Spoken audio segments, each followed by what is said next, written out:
On January 30th, 2004, Fate Stay Night released from the developer Type Moon in Japan. This would be their second major release after Tsukihime, which is better than Fate Stay Night, but I will not elaborate on that. Fate Stay Night became insanely popular, leading to the Fate franchise. Many of you probably know about Fate from the shows and movies, though I would suspect that true weebs know it from the visual novel and shitposting on A. That was my first introduction. But many, if not a majority of you, know Fate from the gacha game. Fate Grand Order was a massive, arguably one of the first proofs that a franchise can not only be funded, but explode in popularity through the medium. And Grand Order ended. The final chapter is done, the story has wrapped up. Inevitably, Grand Order 2 will come out or something like it, but here we are at the year of our Lord 2026, and we need a Fate TTRPG. Which is what I would say if I didn't already make one. Fate Lonely Dance is a diceless TRPG based on Amber. Many would ask why, but let me ask a deeper question. One that we need to address about a lot of things. Can Shiki kill servants? Or to word it for the normies among us, can my bullshit powers beat your bullshit power because we're operating on about 8 separate exceptions to the established rules of the setting? Which is a solid summary of how Fate is. Exceptions, rules within an exception due to someone abusing previous rules and exceptions. This isn't a video about making Fate stay rolling. This is a video about finding the golden path to even entertain the idea of making it. Let's start from the top then. What are we making? Well, a Fate TRPG. But we need to run into our first issue. What Fate TRPG are we making? Fate Stay Night, Fate Zero are similar enough, but the tone is very different. Are we Fate Unlimited codes going into the Matrix? Maybe we're Fate Apocrypha. Maybe we're Grand Order. Hell, this isn't even talking about if we're talking shit like Strange Fate. Maybe I'm getting ahead of myself here. In simple terms, a consistent through line of the Fate series is this. A group of magicians summon forth heroic spirits of her historical figures to fight in a battle royale. Any fan of the series knows that this is true. However, it also says absolutely nothing because each of the Fate entries are a unique approach to that simple concept. But let's pretend to stick to traditional, so Grand Order gets kicked to the curb immediately alongside all of the side material. We're still left deciding the pitch because even the simplest thing makes a change, because all of the remaining options are weird in their own right. So the optimal path is to stay the course and make our own. Let's say Fate Stay Rolling, we're making the most generic version possible. A city, a group of magicians, heroic spirits. No exceptions, no rule changes, no caveats, simple as possible. And you may be sitting here and thinking, Battle Royale? Others may be musing magicians and heroic spirits? Well, the rest are probably trying to piece together how all this would actually work.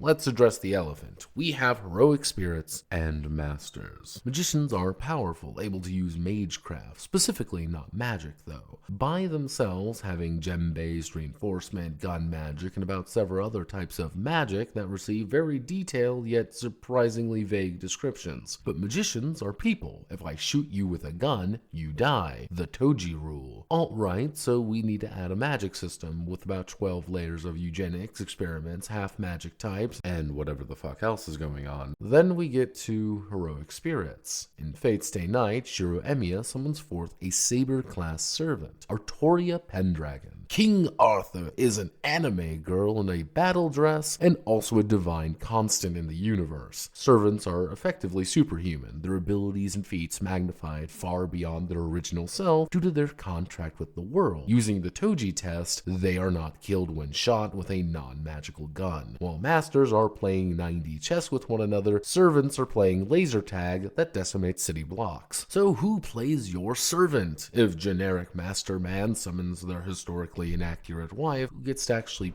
play that? Majority of encounters are built for both. This isn't even considering what the fuck the servant actually does either. Noble phantasms by themselves are in the fuck you territory. Oh boy, let's snet out a reality marble, or worse, whatever the fuck Bluebeard is doing. But who plays who though? The first thought is better angels, with each person playing another servant, though this gets complicated due to the battle royale nature of things, right? Remember that. Which is an option, though do you trust your friends to roleplay your historically inaccurate waifu? Then you have them playing by yourself, with schizophrenic conversations being the name of the game. Alternatively, you can have the GM play them, which brings it back to point one. So we need to duct tape that entire system together. Speaking about systems, do you even know what to make for this? Fate and Random Dance used a variant of Amber Diceless entirely because portraying the disparity in power seemed pointless. We're playing a game with instant death by gun and Excalibur being in the same universe, potentially the same fight, potentially the same scene. So servants got their supernatural attributes, unbeatable no matter what, unless you have someone else who is also supernatural. So we need to address that. How?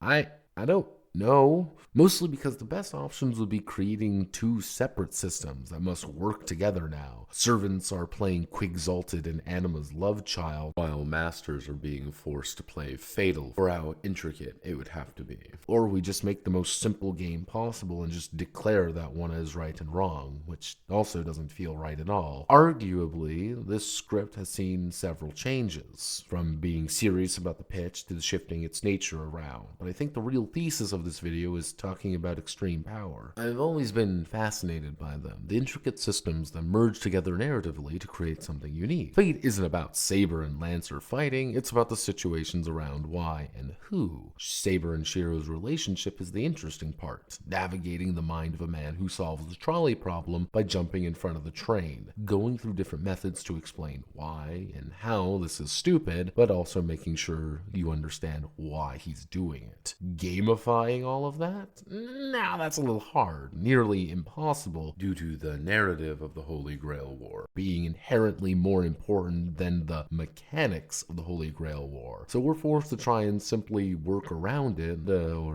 reducing everything down to its most basic elements. Is the be-all end-all of the game like this making a d6 roll and saying I win or I lose? Of course not. But we need to take an alien approach to designing the game then. An alien perspective of getting exactly what needs to happen. I'm talking about manuscript game concepts. I'm talking about we're making Fate stay Yazebas because it doesn't work without those several exceptions. There are layers to this question. One I think posing is more interesting on its own merits. With Fate Grand Order ending, it feels like the end of an era for a franchise, but poses more nuanced questions. What do we like about this piece? Why is X better than Y with the same pitch? Why is one piece of art good and another bad even though they are similar? Eerily so.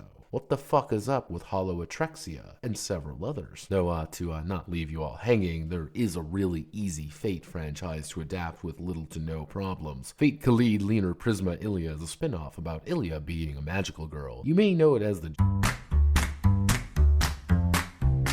premise of making a character, then applying templates over it in a series of escalating narrative devices works. You have servant cards, which can be nearly anything. Magical girl forms, but then you get the bonus of just being the master servant as well as being your own character without the baggage of having to have those separate, because you have the epic powers. It's not a reality nightmare tier yet because you're still a goddamn magical girl. So yeah, Prisma Ilya is the best Fate TRPG you're gonna get, unless I find myself truly delving into esoteric game design, and one day I will find the golden path. My name is Notepad Anon, and this was a Design Thunk, sorta, where I talk more about the questions than the answers. If you kinda like what I do here, feel free to do the regulars down below. Many thanks to the Mages Banking Guild for their continued financial contributions. Godspeed, good luck, and Segoy!